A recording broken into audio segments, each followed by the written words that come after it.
Well, Emmanuel, if I as a white woman want to wear braids, what is this concept of cultural appropriation?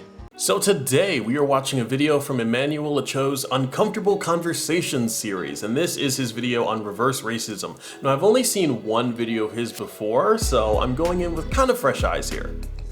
Lynn wrote, "Dear Emmanuel, I grew up in the 1940s. My family were good people who were unconsciously racist. Negro was a term we used." Well, it's not used quite as much anymore, but I've heard plenty of black people use Negro playfully, and that's just my experience. But it's literally Spanish for black, so maybe Lynn knows that they use it with malice, but from where I'm coming from, I don't really associate anything that negative with Negro in particular.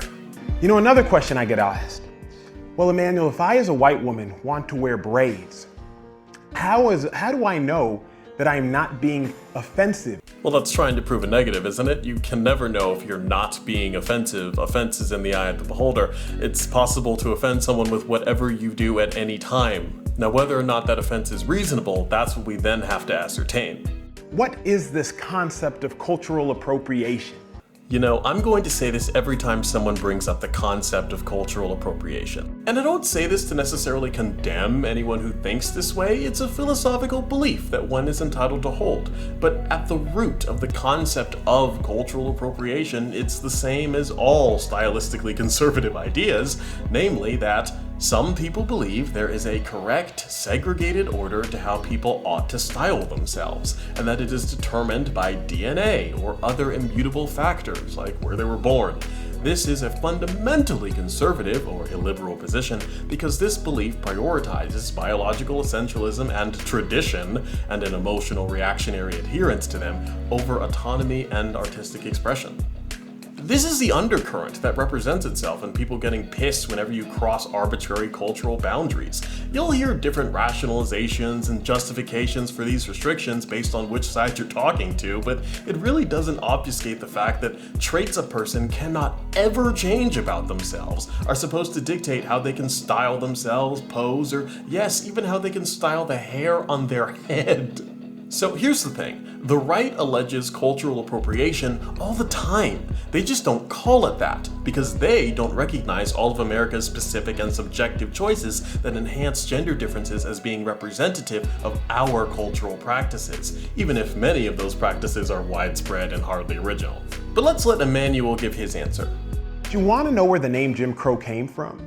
It came from a main character in black minstrel shows, where a white person would paint on blackface and take red lipstick and draw big red lips on their mouth because lips, full lips, were a distinguishing trait of black people. And they would take these traits and mimic and mock black people.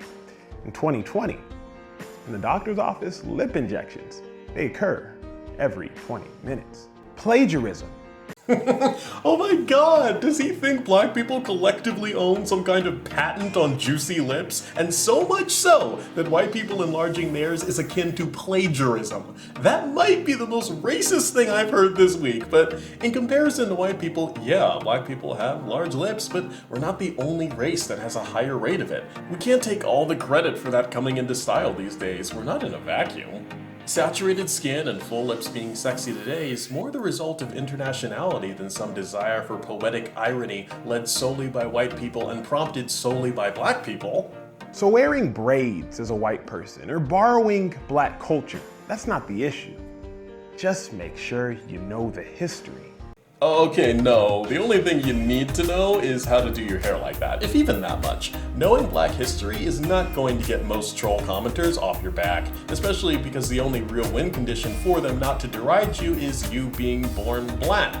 So what you can do is support others' rights to wear their more Afro-ethnic hairstyles without it costing them their jobs at least. You know, another question I received.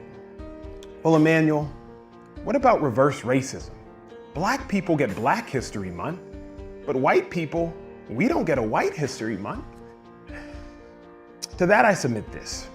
White people and white culture, it has always been esteemed in America. That's true, a White History Month would be redundant in the US, but I'm not the first to say that Black History Month is outdated. Black American history is American history, the good and the bad. and should be taught throughout the year, as in many places it increasingly already is, making BHM a bit redundant too. Me as a black man, I navigate America. I navigate America as a visitor, whereas for white people, it's home. Well, speak for yourself, Emmanuel. You were born in the US and identify as Nigerian American, and you're first generation. Your family did missionary work in Africa, submerging you in African heritage, including Nigerian. It really doesn't surprise me that you feel you navigate the US like a stranger, like it's not your home. But for me, I'm not first generation, second, third, fourth, fifth, sixth, or so on. My ancestors were the survivors that thanklessly helped build this country. I'm not a stranger. This is my home. Far more than the region they were taken from. But when you think about racism, there are three components: power, privilege, and prejudice. Two of those things, black people historically never had. Okay, I'm really tired of hearing this bad argument. 1. Power, privilege, and prejudice can all exist independently of each other. 2. Having power is not inherently discriminatory. You need prejudice to make it so. 3. Everything defined as privilege manifests as either having power or not having particular disadvantages and experiences. Neither side of privilege requires one to have and exercise prejudice based on race. So if having power or lacking obstacles others choose to create is functionally neutral, and prejudice is the active ingredient that makes power dangerous or makes someone's privileges angering to witness, then it would seem that racial prejudice is the core problem, the inciting bias. So why does racism need all these unnecessary qualifiers? This looks like what it is, applying arbitrary additional conditions to racism solely to give certain races immunity when they say and do questionable shit. But we don't have to pretend that black people can't be racist against whites just because statistically it's less often we can do serious material harm as a result of it. But we can still call out the great harm done by anti-black racism. There was a defensive lineman, 6'4", 320 pounds. He would bully me, make a joke about this, make fun of me for that. And one day after practice, I finally stood my ground. And I said, "You are the worst teammate I have ever encountered." You see, I stood up for myself. It would be foolish to say, "Emmanuel, you are being a reverse bully." That's a terrible analogy. Anyone can bully anyone. Yeah, you stood up for yourself, but you're still capable of bullying him. You didn't lose the ability to ever go too far and bully him just because he did it first. That's not how it works. That's not how any of this works. And by the way, in that locker room, he was almost certainly the racial minority. After that, he reads a letter from a viewer who says he gave her hope, and I will say I really appreciate his tone and approach, if nothing else. It's not snarky, angry, overly dismissive, things I try not to be myself. You can definitely see the missionary in him. In short, the term reverse racism is stupid. It's just called racism. Leave a like or dislike, subscribe, and goodbye.